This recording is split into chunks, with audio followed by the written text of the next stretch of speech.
गरीब की बेटी को मिला 150 बॉडीगार्ड वाला अमीर ससुराल। कमला रोज की तरह काम करके आज भी अपने घर की तरफ वापस आ रही थी और मन ही मन सोच रही थी। अच्छा है मेम साहब ने आज मुझे मेरी पेमेंट दे दी। घर पर बिल्कुल भी राशन नहीं था। ऐसा करती हूँ इन्हीं पैसों से दाल चावल आटा तेल और सब्जी खरीद लेती हूँ। वहाँ मेरे तीनों बच्चे भूखे होंगे। ऐसा सोचते हुए कमला जल्दी जल्दी अपने घर की तरफ जा रही थी। तभी पीछे से एक चोर आता है और उसके हाथ में रखी हुई पोटली को छीन लेता है और भाग जाता है। कमला चिल्लाकर कहती है, चोर चोर पकड़ो पकड़ो, चोर चोर मेरे पैसे लेकर भाग गया। लेकिन इससे पहले कि कोई कमला की मदद कर पाता, चोर भाग गया था। बेचारी कमला उदास होकर अपने घर आ जाती है। जैसे ही कमला घर के अंदर घुसती है तो 10 साल का राजू उससे पूछता है, माँ आप आ गई? राशन लाई हो ना? मुझे बहुत भूख लगी है। नहीं बेटा आज तो मैं कुछ नहीं लाई। लेकिन क्यों माँ? आपको तो पता है ना कि मुझे बहुत भूख लगी है और आप ही ने तो कहा था कि आप आते आते राशन लेकर आओगी। राजू माँ को बैठकर पानी तो पी लेने दे। किरण अपनी माँ को बिठाती और उन्हें पानी पिलाती है। उसके बाद कमला किरण, शीतल और राजू को सब कुछ बताती है। ये सुनकर किरण कहती है, माँ मैं चाचा जी को अभी जाकर कहती हूँ कि चोर आपके पैसे लेकर भाग गया। चाचा जी तो इतने बड़े अफसर हैं, वो हमारी मदद जरूर करेंगे। बेटा तू तो अपने चाचा जी के नेचर को अच्छी तरह जानती है। तेरे पिताजी के जाने के बाद मैंने ही मजदूरी करके तुम तीनों को पाला, लेकिन तुम्हारे चाचा ने कभी कोई मदद नहीं की और मुझे नहीं लगता कि वो आज भी हमारी कोई मदद करेंगे। माँ एक बार मदद मांगने में क्या बुराई है? हमें पता है कि आपने झाड़ू पोछा करके बड़ी मेहनत से वो पैसे कमाए हैं। उसे ऐसे कैसे कोई चोर लेकर जा सकता है? रुकिए मैं अभी चाचा जी को बता कर आती हूँ। रुको दीदी मैं भी आपके साथ चलूंगी। ऐसा कहकर किरण और शीतल अपने घर से निकल जाती हैं। थोड़ी दूर चलने के बाद वो अपने चाचा जी की बड़ी सी बिल्डिंग में पहुंचती हैं। तभी 2 बॉडीगार्ड उन्हें बाहर ही रोक लेते हैं। उनमें से एक बॉडीगार्ड कहता है, मैम साहब आपको क्या काम है? मैं अपने चाचा जी से मिलने आई हूँ, मुझे अंदर जाने दे। 1 मिनट मैम साहब, मैं साहब से पूछ लेता हूँ। बॉडीगार्ड अंदर जाता है और थोड़ी देर बाद बाहर आकर कहता है, ठीक है मैम साहब, साहब आपको अंदर बुला रहे हैं। दोनों बहनें अंदर जाती हैं और उस बड़े आलीशान घर को देखकर शीतल किरण से कहती है, दीदी चाचा जी का घर दिन पर दिन कितना शानदार होता जा रहा है ना। शीतल धीरे बोल, कहीं चाचा जी ने सुन लिया तो वो पता नहीं क्या सोचेंगे। तभी किरण की चचेरी बहनें नैना और काजल वहां आती हैं। नैना शीतल और किरण को देखकर कहती है, तुम दोनों यहाँ क्या कर रही हो? भला हमसे तुम्हें कौन सा काम? वो सब छोड़ो दीदी, पहले से ये पूछो कि इन गरीबों को बॉडीगार्ड ने अंदर कैसे आने दिया? नैना काजल तुम लोग ऐसा क्यों कह रही हो? हम तो चाचा जी से बात करने आए हैं। दरअसल माँ के पैसे चोरी हो गए हैं और हम इसी सिलसिले में चाचा जी की मदद लेने आए हैं। तुम दोनों को ये नहीं पता कि मेरे पिताजी बड़े पुलिस अफसर हैं। वो तुम जैसे छोटे मोटे लोगों की मदद नहीं करेंगे। तभी सीढ़ियों से उतरकर सोहन और नंदिता नीचे आते हैं। तब सोहन कहता है, क्या बात है किरण, कैसे आना हुआ तुम्हारा? चाचा जी आज माँ काम से आ रही थी तो एक चोर पैसे लेकर भाग गया, हमारी मदद कीजिए। तुम्हारा मतलब है अब इनको कोई और काम नहीं है जो ये छोटे मोटे चोरों का पीछा करेंगे? किरण बोलने से पहले थोड़ा सोचा करो। अब तुम दोनों जा सकती हो। नंदिता के ऐसे कहने पर किरण और शीतल का मुंह उतर जाता है और वो दोनों अपने चाचा के घर से बाहर आती हैं। तब शीतल कहती है, देखा दीदी, चाचा जी ने हमारी कोई भी मदद नहीं की। हाँ शीतल, हमने ही यहाँ आकर गलती की है। माँ सही कहती हैं, चाचा जी इतने बड़े आदमी हैं, वो भला हमारी मदद क्यों करेंगे? किरण और शीतल घर आ जाती हैं और अपनी माँ को सारी बातें बताती हैं। ये सुनकर कमला देवी कहती है, जाने दो बेटा, जो किस्मत में नहीं था वो चला गया। घर पर थोड़े से दाल चावल रखे थे, मैंने उनकी खिचड़ी बना दी है। चलो अब हम लोग खाना खा लेते हैं। सभी मिलकर खिचड़ी खाते हैं और सो जाते हैं। अगले दिन किरण आंगन में झाड़ू लगा रही थी और शीतल आंगन में बैठी धूप ताप रही थी। तभी शीतल देखती है कि नैना और काजल कार में बैठकर कॉलेज के लिए निकल रही थी और उनके 2 बॉडीगार्ड उनके साथ जा रहे थे। ये देखकर शीतल किरण से कहती है, दीदी कितनी अच्छी जिंदगी है ना नैना और काजल की। बचपन से ही हम लोग इन्हें बॉडीगार्ड के साथ देख रहे हैं। हाँ शीतल, अपनी अपनी किस्मत है। अगर भगवान ने हमारी किस्मत में भी बॉडीगार्ड लिखे होते तो आज माँ के पैसे चोरी नहीं होते। ऐसा कहकर किरण फिर से झाड़ू लगाने लगती है। ऐसे कुछ समय बीत जाता है।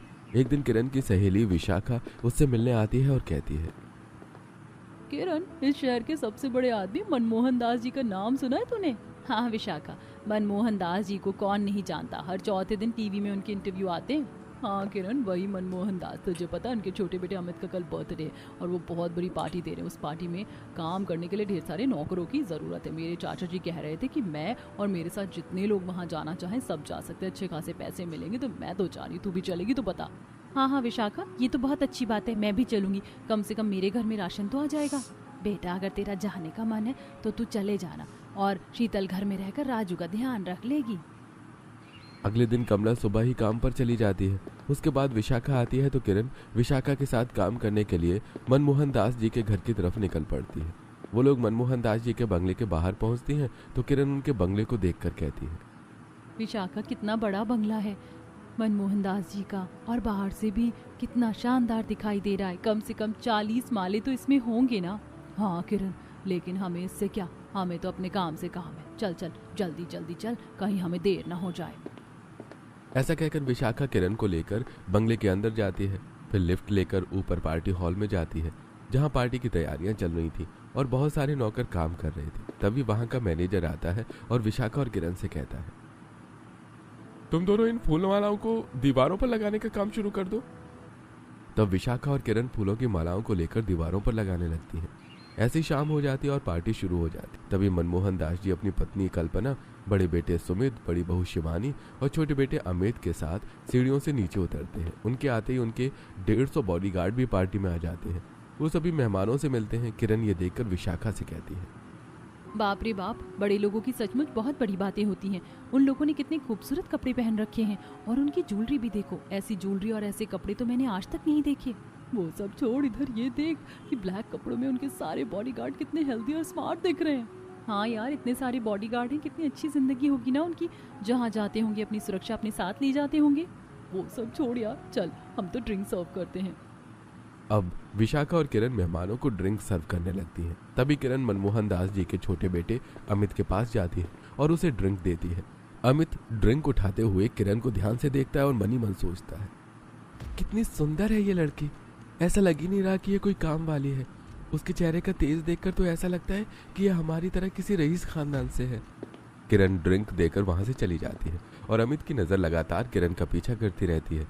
ड्रिंक सर्व करते करते किरण की नजर अचानक हॉल में लगे बड़े से झूमर पर जाती है। किरण उस झूमर को देखकर मन में सोचती है, मुझे ऐसा क्यों लग रहा है कि ये झूमर गिर सकता है। हो सकता है बड़ी लोगों के घर में झूमर ऐसे ही होते हों। ये मेरी गलतफहमी हो। यही सोचकर किरण फिर से ड्रिंक सर्व करने लगती है। ऐसे लगभग 2 घंटे बीत जाते हैं। तभी किरण देखती है कि वो झूमर टूटकर गिर रहा है और नीचे अमित की माँ खड़ी होकर अपनी सहेली से बात कर रही थी। किरण दौड़कर अमित की माँ को वहां से लेकर दूसरी तरफ कूद जाती है और वो बड़ा झूमर वहां गिर जाता है। सभी लोग दौड़कर कल्पना के पास आते हैं और उसका हालचाल पूछने लगते हैं। तो वहीं विशाखा किरण से कहती है, किरण, ये क्या किया तूने? मालकिन को हाथ क्यों लगाया? अब वो लोग सब हम पर गुस्सा करेंगे। इससे पहले कि हमें कोई कुछ कहे, यहाँ से भाग लेते हैं। हाँ यार, चल चलते हैं। बिना पैसे लिए ही वो लोग चले जाते हैं। घर जाकर किरण सारी बातें अपनी माँ को बताती है और कहती है, माँ, मैं तो पैसे लिए बिना ही घर आ गई। अच्छा किया बेटा, तू सही सलामत घर आ गई। इससे ज्यादा हमें कुछ नहीं चाहिए। तो वहीं दूसरी तरफ पार्टी खत्म होने के बाद अगले दिन कल्पना अपने पति और बेटों से कहती है, बड़ी भली लड़की थी वो। अगर वो ना होती तो मेरी जान ही चली जाती। हाँ माँ, लेकिन उसे किसी ने कोई पैसा नहीं दिया और वो बिना पैसे लिए ही वापस चली गई। ये सुनकर कल्पना को बहुत बुरा लगता है और वो अपने बेटे अमित और अपने बॉडीगार्ड्स को लेकर किरण के घर के लिए निकल पड़ती है। वो किरण के घर के बाहर अपनी कार पार्क करती है। सभी बॉडीगार्ड लाइन से खड़े हो जाते हैं और किरण उन्हें देखकर पहचान लेती है और अपने परिवार वालों को उनसे मिलवाती है। फिर कल्पना कमला से कहती है, बहन जी, आपकी बेटी ने कल मेरी जान बचा ली और मैं उसे इसका इनाम देने आई हूँ। ये रहे कुछ पैसे, आप रख लीजिए, आपके काम आएंगे। नहीं नहीं आंटी, जान बचाने की तो कोई कीमत ही नहीं होती। हमें ये पैसे नहीं चाहिए। कल्पना बहुत कोशिश करती है लेकिन किरण और उसके घर वाले पैसे नहीं लेते। अंत में कल्पना अपने घर वापस आ जाती है और तब अमित कल्पना से कहता है, माँ, कितने अच्छे लोग थे ना वो, और किरण तो मुझे बहुत ही अच्छी लगी माँ। अगर आपको एतराज ना हो तो मैं उससे शादी करना चाहता हूँ। नहीं बेटा, मुझे कोई एतराज नहीं है, बल्कि मैं तो खुश हूँ। भगवान का दिया हमारे पास सब कुछ है। एक अच्छी बहू से ज्यादा हमारे लिए क्या इम्पोर्टेंट हो सकता है। मैं आज ही सभी लोगों से बात करती हूँ। शाम को कल्पना सभी से बात करती है और सभी लोग तैयार हो जाते हैं। उसके बाद कल्पना और अमित किरण का रिश्ता लेकर उसके घर जाते हैं और उनके साथ उनके बॉडीगार्ड भी पीछे पीछे जाते हैं। जो देखकर किरण की चाची और उनकी बेटियां तो हैरान रह जाते हैं। काजल कहती है, माँ, किरण के यहाँ इतने बड़े लोग और इतने सारे बॉडीगार्ड के साथ आखिर दोबारा क्यों आए हैं? यही तो मैं भी सोच रही हूँ। ऐसा करती हूँ कि जाकर ही पता करती हूँ। यही सोचकर नंदिता किरण के घर जाती है जहाँ किरण के रिश्ते की बात चल रही थी। कमला नंदिता से कहती है, हाँ वाह नंदिता, देखो ये लोग किरण के रिश्ते की बात करने आए हैं। बाप रे, शहर के इतने बड़े लोग और 150 बॉडीगार्ड के साथ वो किरण के रिश्ते की बात करने आए हैं। किरण के तो भाग खुल गए। इस तरह किरण का रिश्ता पक्का हो जाता है। कुछ दिनों में किरण की अमित से धूमधाम से शादी हो जाती है। किरण दुल्हन बनकर अपने ससुराल में आ जाती है। गृह प्रवेश के समय, आओ बहू, हमारे इस घर में तुम्हारा स्वागत है। तुम्हारा और अमित का कमरा 3रे माले पर है, तो तुम अपने कमरे में जाकर आराम करो। बाकी की रस्में हम कल करेंगे। पिताजी, हम अपने 50 बॉडीगार्ड को 3रे माले पर भिजवा देते हैं। हाँ शिवानी बेटा, मैं उन्हें कॉल करके 3रे माले पर पहरा देने के लिए कह देता हूँ। पिताजी, हमारे कमरे के बाहर बॉडीगार्ड की भला क्या जरूरत है? बेटा, हमारे बहुत सारे दुश्मन हैं और आज तो तुम दोनों की शादी हुई है। ये बात पूरा शहर जानता है, इसलिए प्रोटेक्शन जरूरी है। ऐसा कहकर मनमोहन अपने 50 बॉडीगार्ड को ऊपर जाने के लिए कह देता है। अब किरण अमित के साथ लिफ्ट में 3रे माले पर जाती है और अपने कमरे में जाती है। वो देखती है कि उसका कमरा बहुत बड़ा और शानदार था और फूलों से सजा हुआ था। किरण ये सब देखकर बहुत खुश होती है। अगले दिन वो सुबह उठकर तैयार होकर लिफ्ट से नीचे आती है। तब उसकी सास उसे देखकर कहती है, आओ आओ बहू, हम तुम्हारे बारे में ही बातें कर रहे थे। जी माँ जी। बहू, हम सोच रहे थे कि कल तुम्हारी मुंह दिखाई का फंक्शन रख लेते हैं। इससे हमारे रिश्तेदार, मेहमान और तुम्हारे मायके वाले सभी लोग आ जाएंगे। शादी में तो ठीक तरह से किसी से बात नहीं हो पाई थी। इसी बहाने सबसे मिलना जुलना और बातें भी हो जाएंगी। माँ जी देखिए, मैंने सभी मेहमानों के लिए रिटर्न गिफ्ट की लिस्ट बना ली है। कुछ मेहमानों को हम गोल्ड की चेन गिफ्ट करेंगे, तो कुछ को गोल्ड की रिंग और कुछ को डायमंड रिंग। ठीक है ना? हाँ हाँ बहू, ठीक है। बाकी की बातें तुम किरण के साथ मिलकर तय कर लेना। कल की गरीब किरण की शादी आज 1 करोड़पति घर में हो गई थी, इसलिए किरण इन सब की बातें सुनकर बहुत हैरान थी। अगले दिन किरण की मुंह दिखाई की पार्टी होती है, जिसमें सभी रिश्तेदारों के साथ किरण के मायके वाले भी आते हैं। किरण और अमित स्टेज पर बैठे हुए थे और बॉडीगार्ड्स उनके चारों तरफ खड़े थे। तभी नैना अपनी माँ से कहती है, माँ, किरण की शादी कितने बड़े घर में हुई है ना, और देखो तो 150 बॉडीगार्ड उसके आसपास खड़े हैं। पिताजी के पास तो सिर्फ 2 ही बॉडीगार्ड हैं। हाँ बेटा, वही तो मैं भी देख रही हूँ। इसकी तो किस्मत ही चमक गई। मुझे तो उनके 150 बॉडीगार्ड देखकर इतनी शर्म आ रही है कि कल ही मैं तुम्हारे पिताजी को कहूंगी कि अपने 2 बॉडीगार्ड भी हटा दो। जहाँ एक तरफ नंदिता और उसकी दोनों बेटियां किरण को देखकर जल रही थी, तो वहीं किरण के घर वाले उसे देखकर बहुत खुश हो रहे थे। शीतल अपनी माँ से कहती है, माँ, दीदी कितनी सुंदर लग रही है ना, और आपने देखा उसे इतने सारे बॉडीगार्ड्स का प्रोटेक्शन मिल रहा है। हाँ बेटा, किरण बहुत खुश नसीब है। लोगों को एक बॉडीगार्ड्स नहीं मिलता और उसके पास 150 बॉडीगार्ड्स है। इतना अच्छा परिवार और इतना अच्छा पति, सचमुच में किरण के लिए मैं बहुत खुश हूँ। फिर सभी मेहमानों का खाना पीना होता है। उसके बाद रिटर्न गिफ्ट में किरण सभी को गोल्ड की रिंग, डायमंड की रिंग और गोल्ड की चेन देती है। नैना और काजल को भी एक एक डायमंड रिंग मिलती है। डायमंड रिंग पाकर उन्हें जलन के साथ साथ खुशी भी होती है। सभी लोग अपने अपने घर चले जाते हैं और किरण भी अपने कमरे में आकर आराम करती है। धीरे धीरे किरण की शादी को 1 हफ्ता बीत जाता है। एक दिन किरण अपनी सास से कहती है, माँ जी, मेरी शादी को 1 हफ्ता हो गया है। मुझे अपने घर वालों की याद आ रही थी। मैं सोच रही थी कि आज अपने घर जाकर अपनी माँ, बहन और भाई से मिलाऊं। वो लोग भी मुझे याद कर रहे होंगे। हाँ हाँ बहू, तुम आज ही चली जाओ। अमित बेटा, तुम किरण को अपने साथ ले जाओ, और हाँ, बॉडीगार्ड्स को ले जाना मत भूलना। माँ जी, मैं सिर्फ अपने मायके ही तो जा रही हूँ। मुझे बॉडीगार्ड्स की भला क्या जरूरत? किरण, अब तुम एक मामूली लड़की नहीं रही, बल्कि सिंघानिया परिवार की बहू हो। अब तुम बिना बॉडीगार्ड्स के 1 कदम भी नहीं चल सकती। आखिर हमारे इतने दुश्मन हैं, तुम्हारी जान को खतरा हो सकता है। शिवानी के समझाने पर किरण मान जाती है। किरण अमित के साथ कार में बैठकर अपने घर की तरफ निकलती है और उसके पीछे उसके बॉडीगार्ड्स से कार से चलते हैं। थोड़ी देर बाद वो अपने मायके के घर में पहुंच जाती है। सभी बॉडीगार्ड्स भी अपनी गाड़ियों को किनारे लगाकर आसपास खड़े हो जाते हैं। किरण अंदर जाती है। गाड़ी की आवाज सुनकर पूरे मोहल्ले वाले बाहर आ जाते हैं। काजल अपनी माँ से कहती है, माँ, देख रही हो, किरण अपने 150 बॉडीगार्ड्स के साथ अपनी माँ से मिलने आई है। हाँ काजल, देख रही हूँ, और ये भी देख रही हूँ कि सारे मोहल्ले वाले उन्हीं लोगों को देख रहे हैं और उनके बारे में बातें कर रहे हैं। अब तो मोहल्ले में हमारी कोई इज्जत नहीं बचेगी। जहाँ एक तरफ नंदिता और उसकी दोनों बेटियां किरण को देखकर जल रही थी, तो वहीं किरण को देखते ही राजू दौड़कर किरण के गले लग जाता है और कहता है, दीदी आ गई आप। मुझे तो लगा कि आप हमें भूल ही गई होंगी। ऐसा कभी हो सकता है राजू कि मैं तुझे भूल जाऊं? दीदी, जिया जी, आप लोग बैठिए, मैं आप लोगों के लिए नाश्ता लेकर आती हूँ। सभी लोग बैठकर बातें करते हैं। तब तक शीतल नाश्ता ले आती है। किरण और अमित नाश्ता करते हैं। काफी देर बातें करने के बाद वो अपने घर लौट आती है। ऐसे कुछ दिन बीत जाते हैं। एक दिन शिवानी किरण से कहती है, किरण, मुझे अपने लिए कुछ चीज़ें खरीदनी है और जब से तुम्हारी शादी हुई है तब से तुमने भी शॉपिंग नहीं की, तो तुम भी मेरे साथ चलो। हाँ हाँ जेठानी जी, क्यों नहीं, मैं अभी तैयार होकर आती हूँ। अब किरण अपने कमरे में जाती है और तैयार होकर आ जाती है। तब किरण और शिवानी दोनों शॉपिंग के लिए निकलती हैं और उनके पीछे उनके बॉडीगार्ड्स भी निकलते हैं। ये देखकर किरण अपनी जेठानी से कहती है, भाभी, हम शॉपिंग पर ही तो जा रहे हैं, फिर हमें इन बॉडीगार्ड्स की क्या ज़रूरत है? और अगर रखना ही था तो एक या दो को रख लेते, इतने सारे बॉडीगार्ड्स भला हम क्यों लेकर जा रहे हैं? किरण, तुम नहीं जानती, हम सिंघानिया परिवार के ना ही दोस्तों की कमी है और ना ही दुश्मन। कौन कब कहाँ से हमला कर दे, किसी का कोई भरोसा नहीं, इसीलिए हमें इतने बॉडीगार्ड्स को लेकर चलना पड़ता है। बातें करते हुए शिवानी और किरण मॉल पहुंच जाती है। दोनों अपने अपने लिए ड्रेस पसंद करती हैं। उसके बाद ज्वेलरी और कुछ मेकअप भी। उनके बॉडीगार्ड्स हर समय उनके साथ ही रहते हैं। किरण को स्टैचू पर लगी एक ड्रेस पसंद आती है। किरण शिवानी से कहती है, भाभी, रेड ड्रेस कितनी सुंदर है ना, लेकिन ये बहुत महंगी होगी।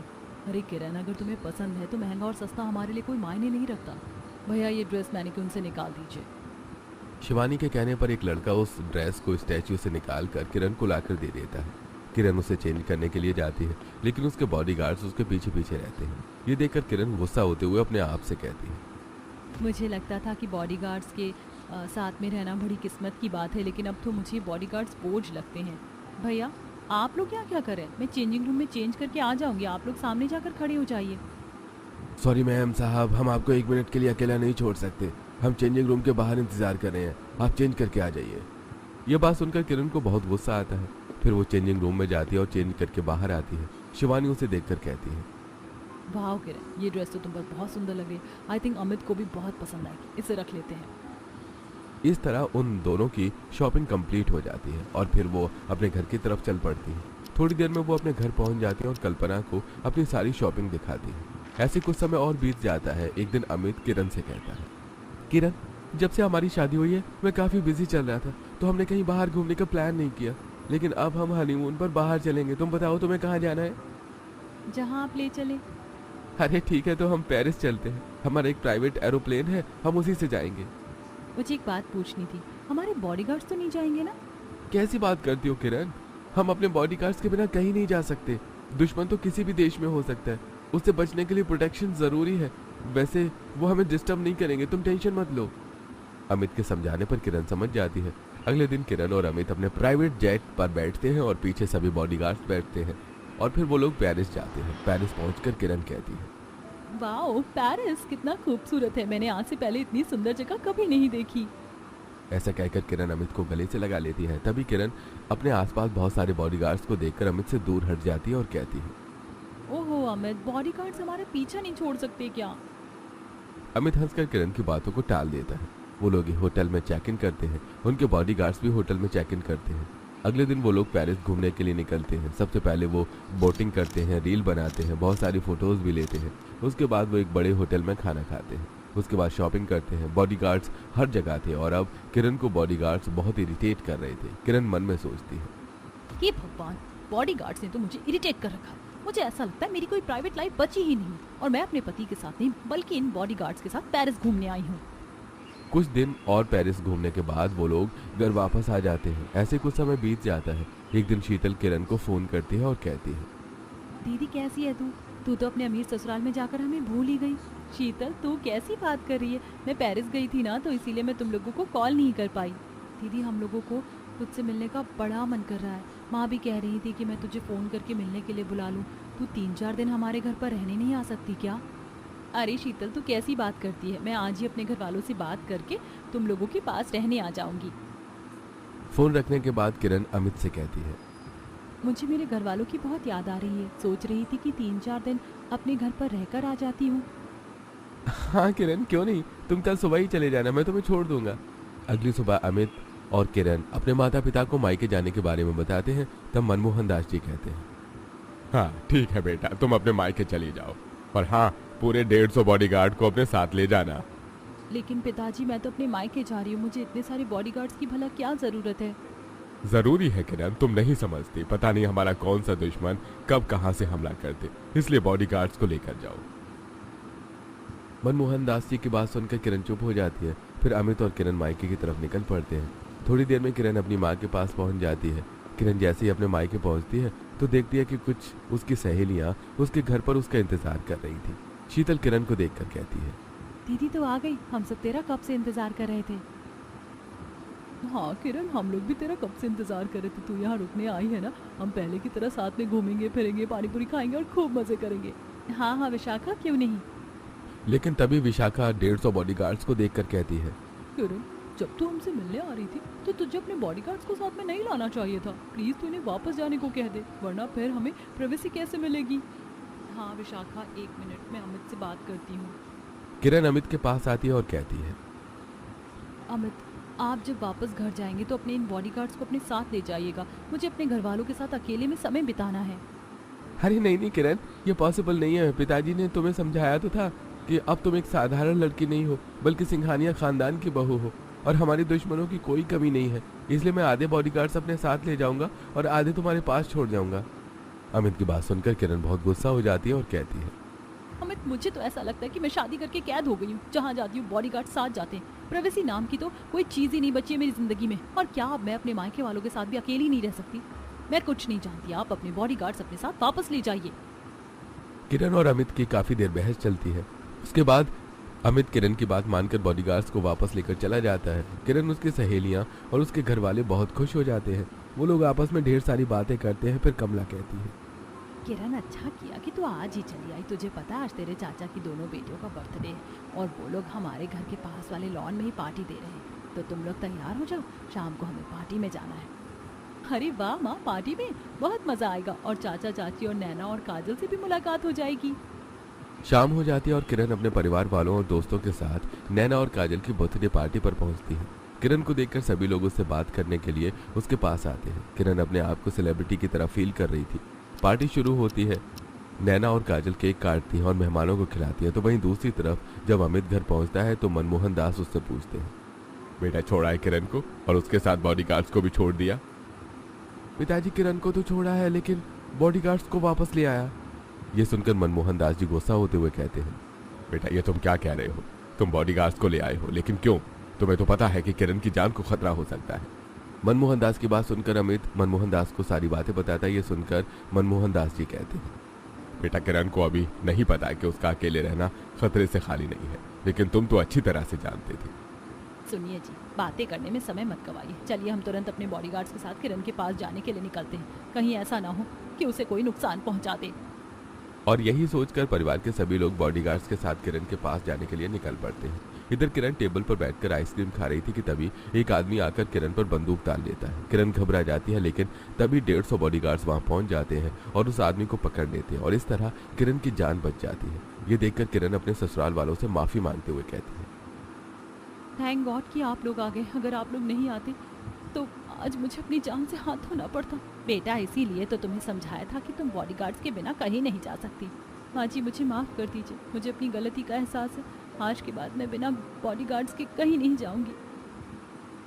सिंघानिया परिवार के पार्टी में आने से पार्टी की रौनक बढ़ जाती है। सभी लोग उनका ऑटोग्राफ लेने के लिए आ जाते हैं। नैना और काजल भी उनका ऑटोग्राफ लेती है। किरण पार्टी एंजॉय करती है और फिर खुशी से अपने घर लौट जाती है।